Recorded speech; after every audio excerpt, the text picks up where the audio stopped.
Today, we're going to talk about the dollar. But before I do this, I want to say that yesterday I put up a video on our big, beautiful bill and about Section 899. It is obvious that TikTok has suppressed this video. There's been a total of 265 views in over 24 hours. Even on my worst videos, I do like 2,000 in 24 hours, normally around 4,000. So for whatever reason, this one has hit a nerve, okay? All right, let's move on. So when I started posting on TikTok, literally at the beginning, I talked about how I believed that we were coming to the end of an era. We called it the Great Central Bank Financial Era, which ended in 2019. And there were going to be a lot of things. America was going to destroy the global system because we were the only people who could do it. And of course, that's happened. But one of the main narratives that I came out of there, when looking around at the 5 factors, are you food sufficient? Are you energy sufficient? What's your technology? What's your demographics? And of course, are you secure? Are you easy to attack? And America has all 5 of those. We're not easy to attack. You have to cross the Atlantic or the Pacific Ocean. It's not easy to hit us, okay? So with those 5 factors, I felt that the dollar was going to go into an explosive up movement over the next 15 years. And when you think through it, with everyone having issues, everyone doing different things, supply chain and so forth, if you don't have those 5 factors, your currency is not going to do that well. So what happened? In comes the Trump administration. Percent is, we're going to lower the dollar. And I was like, okay, I wasn't expecting that. And so I was like, let's take a step back and watch and see what happened. So the dollar's down 4%, I think, against all currencies, 9% against our biggest trading partners. And now the question is what's going on? Now, people are talking about the end of the reserve currency, which I don't think is possible. And my biggest issue is, will they continue to buy our debt, okay? And that we are experiencing the end of 74 cents of every dollar invested in the world comes to the United States, which it was last year. So, I'm kind of looking at this as, is this a short-term thing? But other people have been noticing the same thing.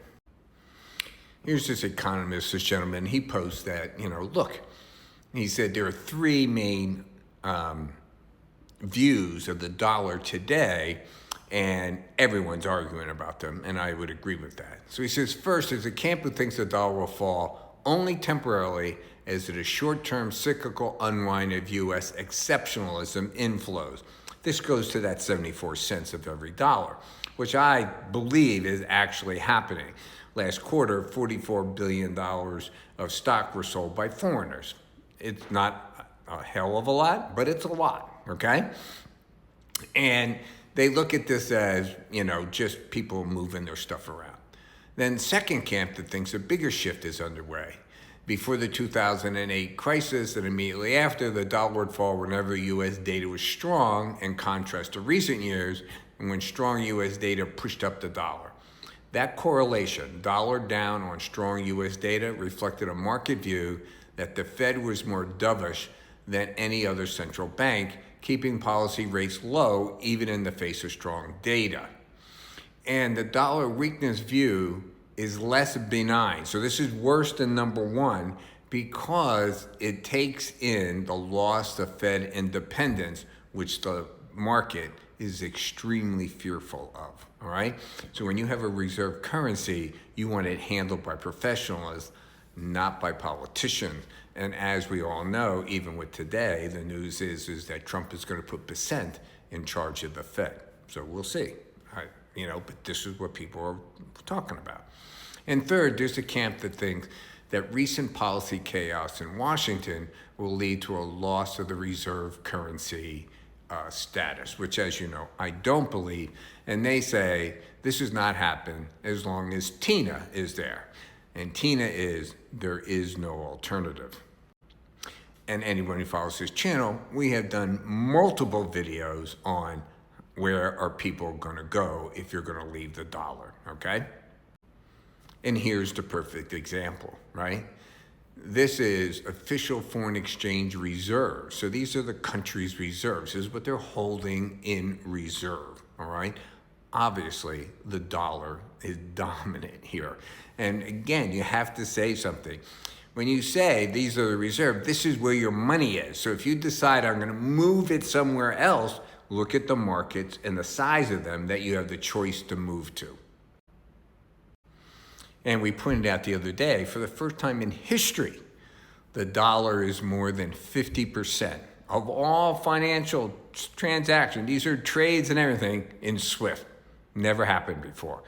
So yes, are people talking about the reserve dollar as a reserve currency ending?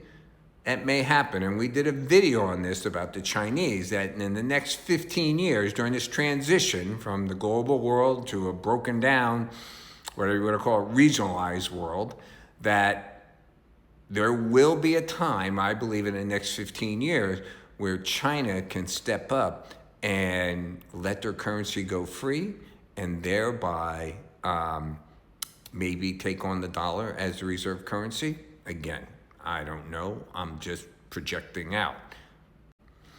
But so far, you can see here that the difference between when Trump came in the first time and the second time is that the yuan is not going up, the renminbi, okay? So in other words, China did not weaken or let their currency rise up like they did the first time. Because you think about tariffs, we put the tariff on, they try to make it better by, lowering their currency. They didn't do that this time. So countries around the world, companies, major individuals have to make a choice. If you're gonna leave the dollar, where are you going to go? And still be able to do global transactions. And right now, Tina, there is no alternative, is the strongest statement that we have. There is no alternative at this time. Will China go that way in the future? As I said in my video that I did before, I believe in the next 15 years, there will be a time when China can look around and say, what are we gonna do? If they do it, though, you have to know that the renminbi is going to skyrocket. It's not going to go up. It's going to skyrocket. Now, when we watch countries and we say, what are they going to do? So now you're a country, we're starting this transition, and you need money, okay? So you can sell your dollar stuff, right? You can print more money. You can issue bonds. Now think of that, print more money and issue bonds. The countries aren't really in that position at this time. So what happens? Well, Japan, we know they need money. They need money to boost their economy. They need money to defend their currency. They need money for their economic transition. And so what did they do? They sold German bonds, $18 billion, and they've never done this before like this. So here's Japan making a real life decision on what they're gonna sell. Now, we can argue, all of us, that, well, they're in negotiations with the United States, as we speak, by the way, and what's going to happen here is that why would the Japanese sell U.S. Treasury bonds during this period of time? But then you also have to remember something. The German bonds don't do them any good. It's not a currency you can trade. You can't settle in it. You can't do anything. You use the euro or you use the dollar, okay? So